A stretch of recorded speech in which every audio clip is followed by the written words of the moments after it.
It's our top story tonight. Chennai, the country's fourth largest metropolis, is once again facing familiar images and is getting that sinking feeling yet again. Chennai woke up this morning to see many areas of the city underwater, bringing back memories of 2015 when the city was flooded out. Roughly 6 hours of overnight rains were enough to bring back those memories of the 2015 deluge. People are still worried as the Met Department is now predicting heavy rainfall over the weekend. Clearly, Chennai is a city in the eye of a storm. It's our top story tonight.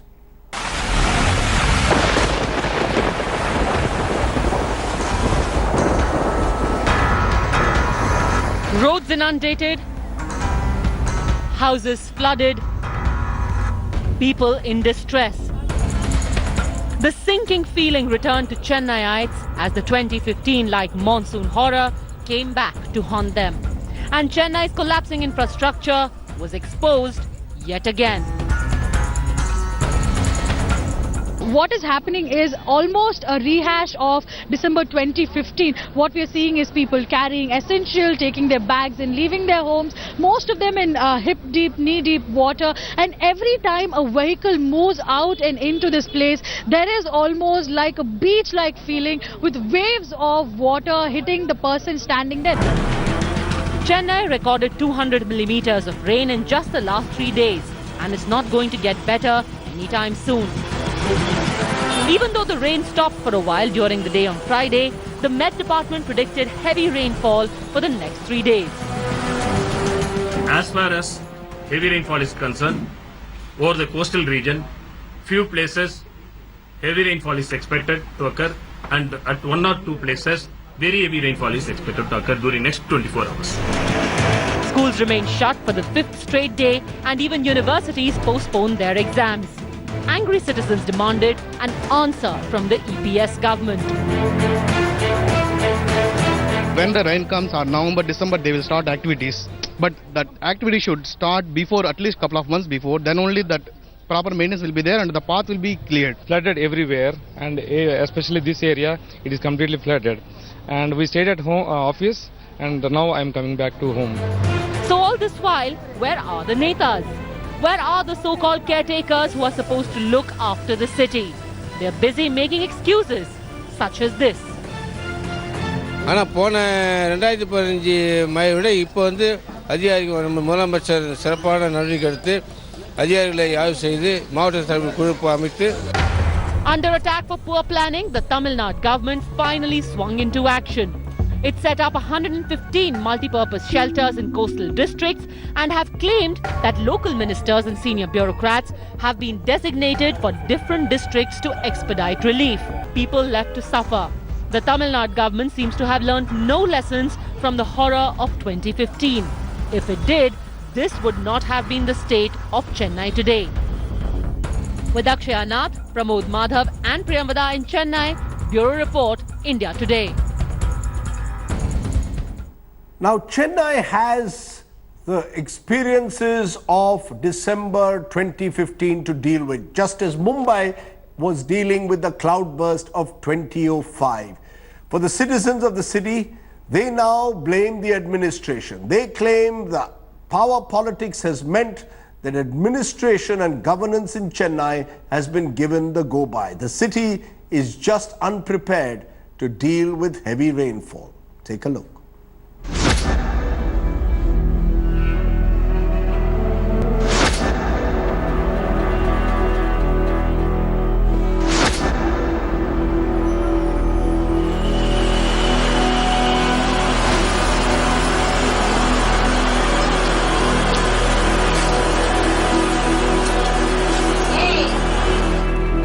Battered and let down by a government they elected, their voice is unheard.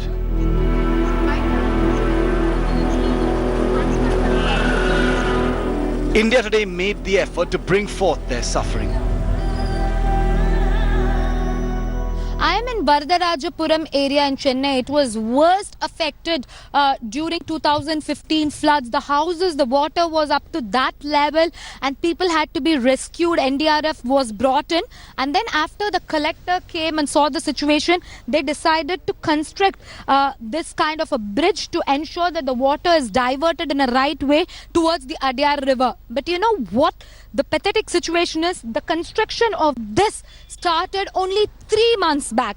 It should have started at least a year back so that people could have been saved. But now if it's going to rain more heavy, there will be a problem, because as you can see, it's only half constructed, not completely. The work is not complete. It was there before 2015 floods, and when after that floods, people decided to collapse this bridge and construct a new one. It's not complete. We are getting water from this side. We could see here, we are getting water from this side, but there is no enough passage this side. We moved to the Saidapet bridge, which went under during the 2015 flood.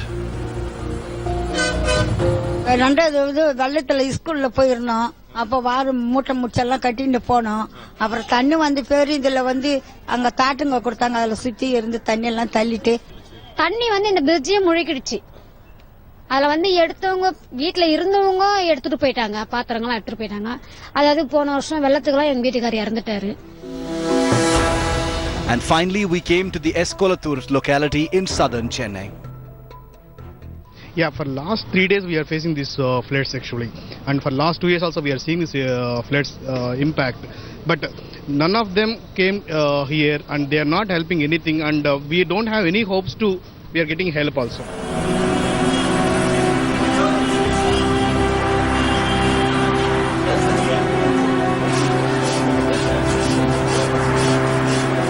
What you heard were the tired and fearful voices of the sufferers and the taxpayers.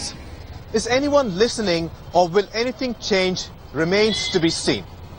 With Priyamvada and Akshayanath, Pramod Madhav in Chennai for India Today.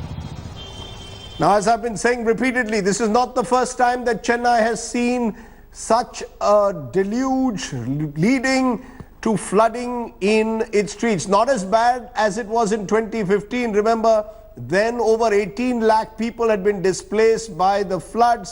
Scores were injured and there were deaths as well. This time, only slightly better because the rain has been a little less, but clearly the city was still unprepared to deal with what was happening in Chennai overnight. Now, it's not just Chennai, because what we've seen this monsoon is the entire civic mess of our metros being badly exposed. Rains wreaking havoc in Mumbai. Remember, there was a doctor who died when he fell into a pothole.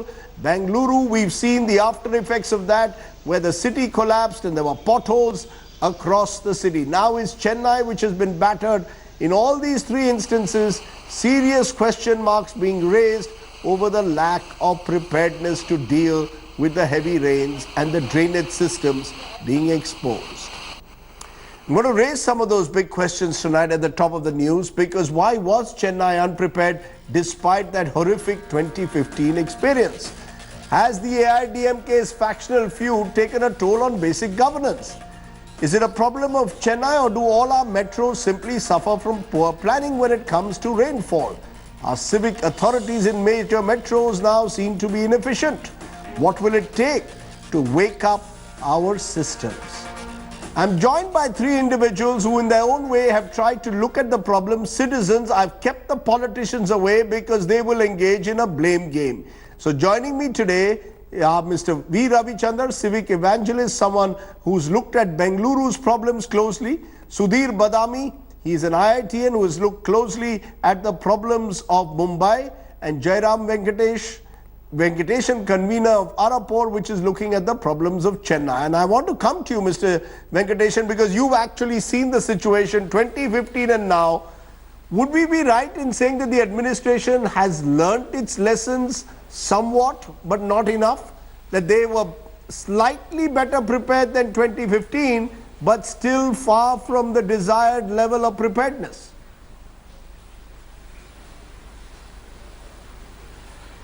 No, from our experience, I think they have not learned their lessons at all.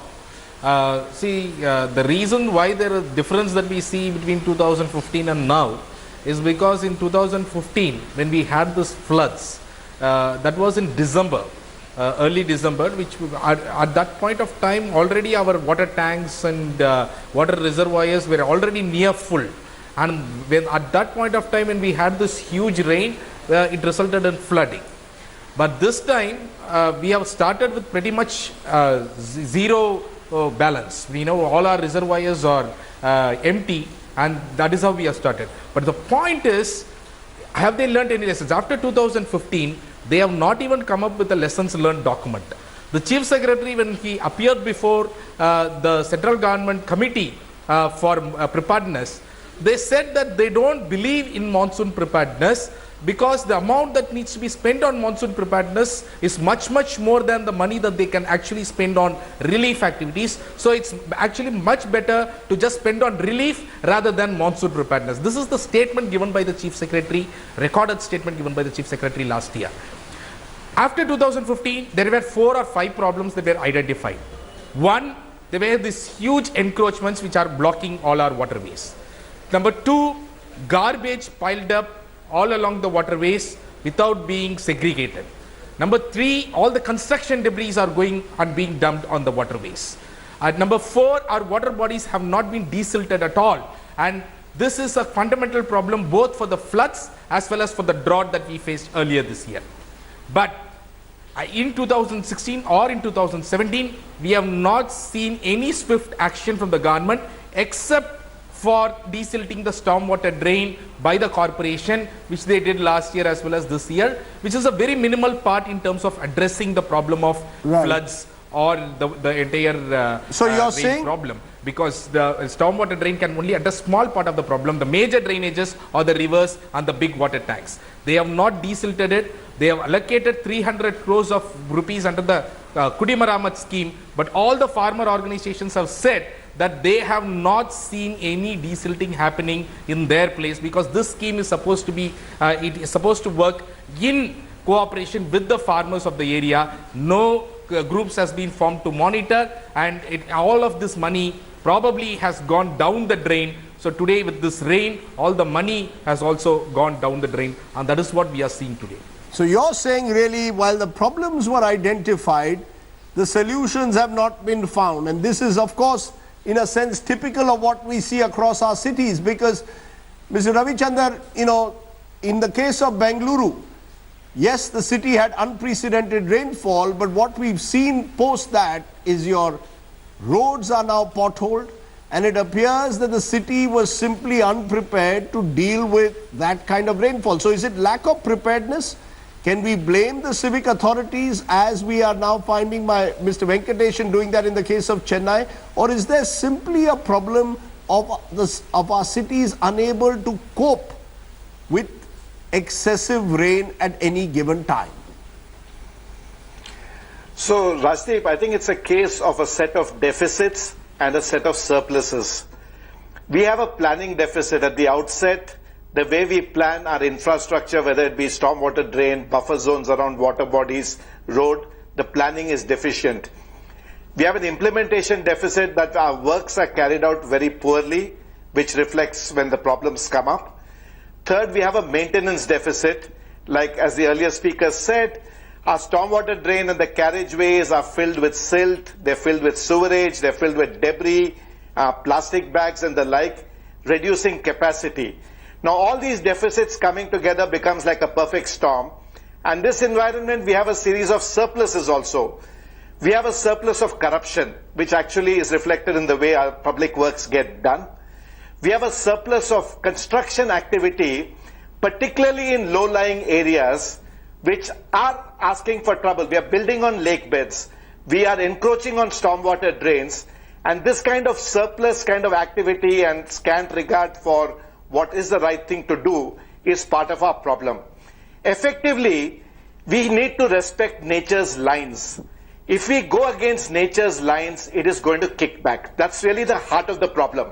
Right. On the preparedness side, the least we can do is to actually do disaster recovery, or what they call resilience in the Western world. I don't think our cities have a good resilience plan in terms of a protocol on how to deal with this. And part of the problem really is our political system tends to think short term, while the solutions lie in thinking long term.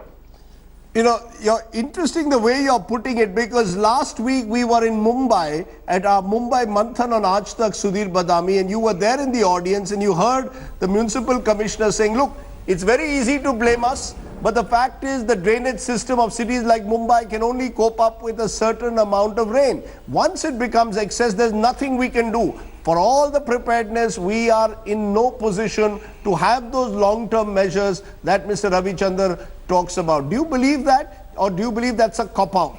That we simply just need to raise the level of preparedness?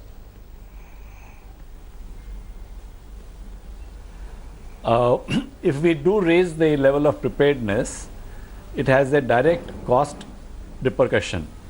Now, I think at the time when I remember in the late 90s or mid 90s, Mumbai always has had this problem of flooding. So they constituted a study, and the whole project was called Brimstowad, which gave certain recommendations, which I think BMC or MCGM were unable to really allocate much funds to it. And as usual, they wanted to have funds coming from Delhi for carrying this extra activity, though I think Mumbai has a lot of funds available to them to carry out all these functions. But nonetheless, suddenly we landed up with 2005 flooding or deluge, and that is the kind of thing which I don't think any city could cope up with, leave aside even if we had prepared it for twice the heavy rains that Mumbai is subjected to once or twice a year. So therefore, the drainage system itself earlier was 25 millimeters per hour that it could cope up with. They, I think, have enhanced it to 50, but the rain which fell on 2005 July was 130 millimeters per hour sustained over 8 hours. Now that is the kind of thing we have to actually anticipate henceforth in all metros, because of the global warming situations where we're going to have heavy precipitation going on. And to get rid of this, we had to cope up, because I think we are invested a lot in these cities through human beings as well as infrastructure. No, but where is infrastructure? Unfortunately, where is the finance? No, there is no shortage of finance. Surely finance cannot be the excuse. You know, Mr. Badami, finance cannot be the excuse. Mumbai is the richest metro. Chennai is not short of funds. You know, funds cannot be the reason. Is it funds, or is it simply there is only so much that a city can cope up with? Not today. Today, the funds could not and should not be the constraint. Earlier, I think the thinking was, and also funds were constraints. But when we think very largely and think in terms of putting up a lakh of crore of worth metro rail in Mumbai, this is nothing. I think 6,000 or 8,000 crores is what is required to upgrade the drainage system in Mumbai. That's what, if I recall, the Brimstowad project cost at that time. Right. So there has to be a will and desire, and Mumbai is not just the island city, what they call, which is 72 square kilometers. The suburbs also get affected, but it doesn't get highlighted as badly as this South Mumbai gets, because that is where the VVIPs do reside. Can I for a moment come back? Issue there. Can I come back though to Chennai? Can I come back to Chennai, since that is the immediate crisis point? I just want to understand, Mr. Venkatesan, that this is, as we've been saying, a problem of governance. The fact that you don't have a strong local government in Chennai, the fact that the state government itself has got caught in a political feud, do you believe that has an effect? Would a stronger civic cooperation in Chennai have a major impact on ensuring that this problem could have, those solutions which you mentioned could have been found? Yes.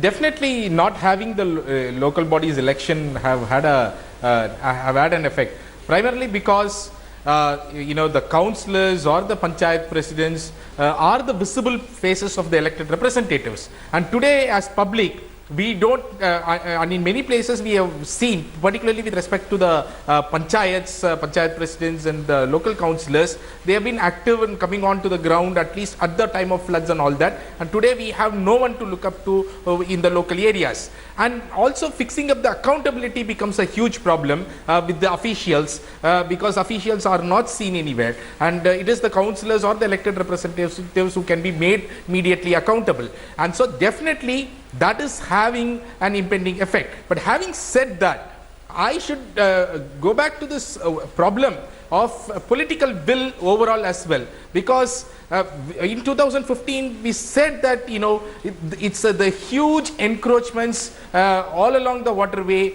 that has been blocking it, and steps will be taken to clear all the encroachments. What we found on the ground is that whenever we complained about encroachments, there has been a heavy political backlash. The officials are afraid of taking any steps. In fact, one of the encroachments that we have been fighting against, today our treasurer is inside the jail for opposing an encroachment last week.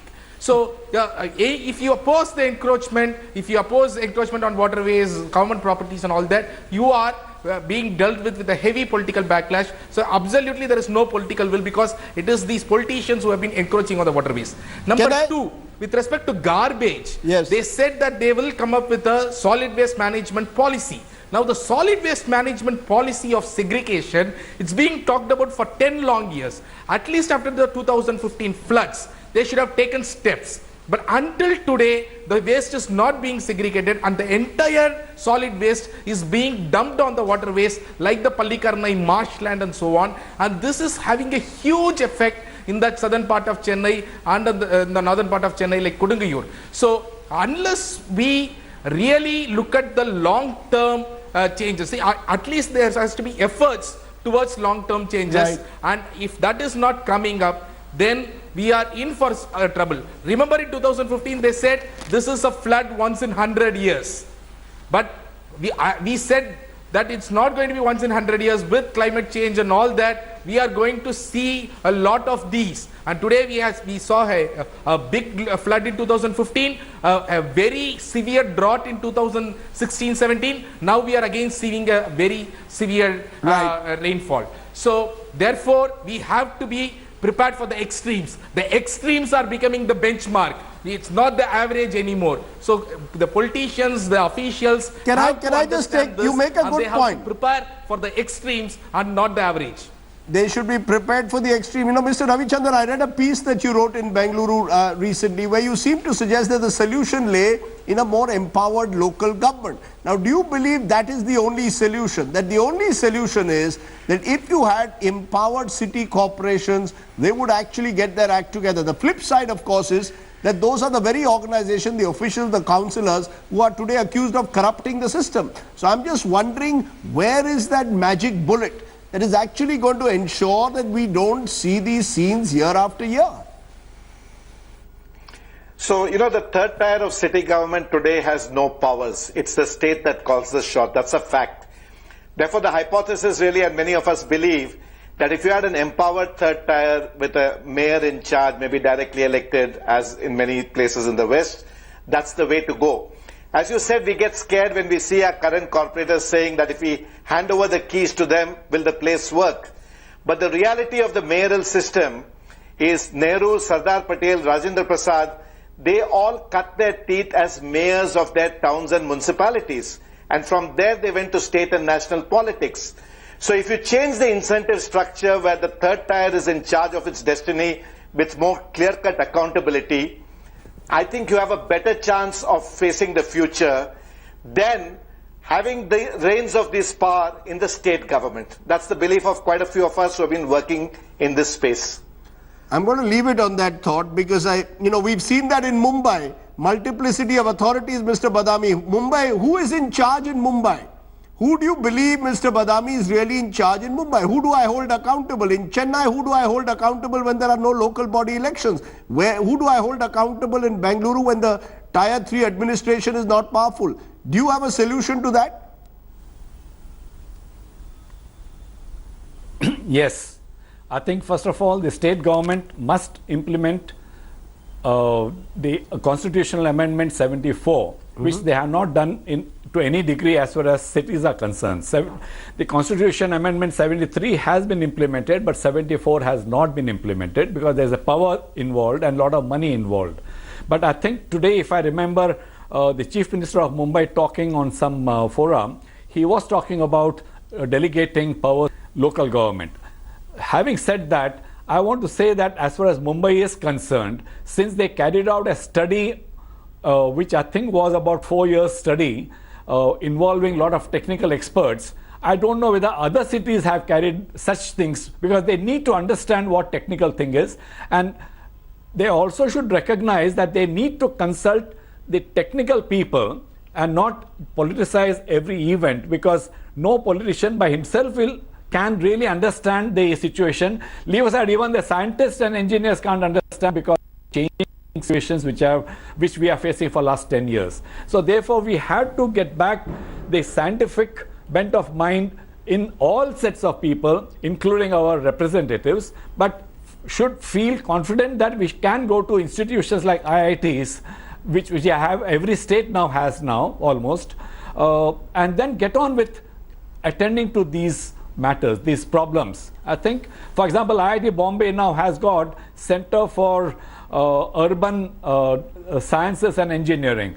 Similarly, other IITs also have. They should be actually vibrant in doing all these solution finding activities. The problem, of course, is that our Netas rarely consult the experts because they seem to believe that they know it all. And they obviously have a vested interest at times in allowing the system to be perpetuated in the way that it is. I'm glad that we've had 3 voices of citizens who are concerned about the situation, who've studied it, rather than politicians shouting at each other. Thank you all very much for joining me on the show this evening. I hope that somewhere down the line we will have solutions being found. We've identified the problems in our system. The question is who will actually resolve them. Thank you very much for joining me. My take: the images of waterlogged streets in Chennai will revive troubling memories of 2015 when the city had a horrible sinking feeling. To be fair, when a city receives constant rain for several hours, the infrastructure does come under strain. Then be it Bengaluru, Mumbai or Chennai, there is only so much rain that any city can handle.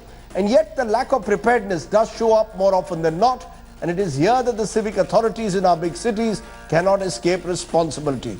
When Mumbai was deluged this year, many citizens were caught unawares. When Bengaluru was flooded, the road network was exposed.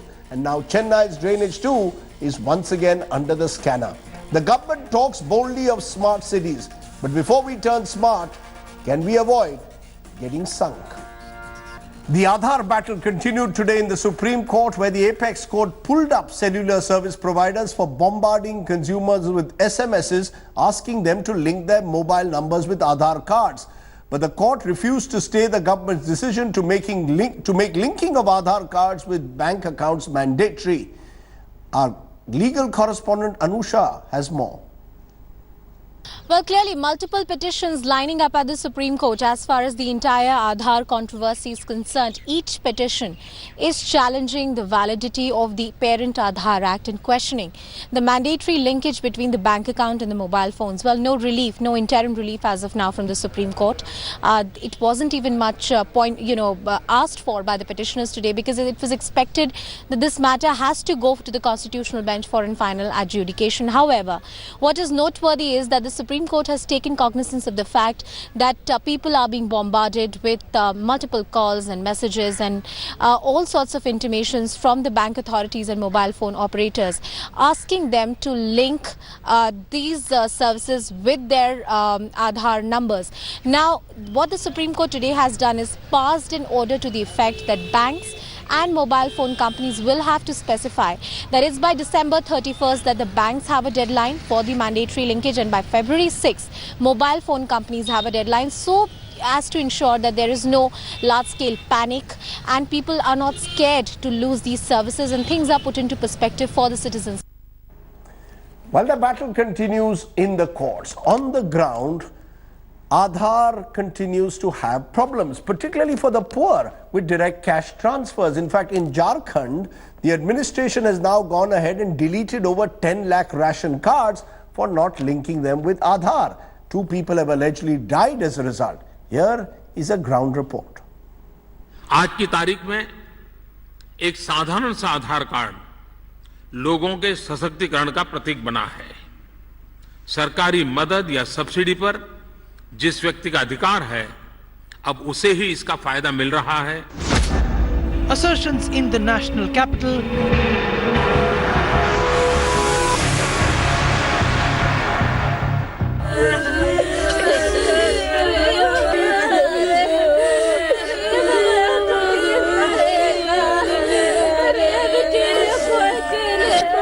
Repercussions on the ground. Ruplal Marandi, a senior citizen living in Jharkhand's Bhagwanpur village, died of starvation on the 23rd of October. His family also claims he had not been getting ration since August 2017. Marandi had linked his Aadhaar card to his ration card, yet a mismatch in his biometric thumbprint meant this poor man and his family had no access whatsoever to rations. Issued है वहाँ पे जो है तो PDS दुकानदार के register में issued है, लेकिन इनके कार्ड में भी नहीं है, इनको मिला भी नहीं है। ये कभी झूठ नहीं बोल सकते। जब खाना आदमी को नहीं मिलेगा तो हाथी भी मर सकता है। तो ये तो आदमी है, 3 टाइम खाना इसको चाहिए। नेता लोग तो सर सहानुभूति व्यक्त कर रहे हैं, सहानुभूति। Marandi's neighbors narrated how they too were being denied their rations. बोलता है अंगूठा नहीं चढ़ता है, मतलब अंगूठा नहीं चढ़ने से बाद भगा देता है, बोलता है कि नहीं हुआ, आपको नहीं होगा। कार्ड दिखाने से नहीं करता है, वो बोलता है कि वो चढ़ेगा तब होगा। नहीं हम लोग तो वहाँ पर जाएंगे तो डांट देता है, भगा देता है कि हम लोग भीड़ मत लगेगा, तुम लोग को नहीं मिलेगा।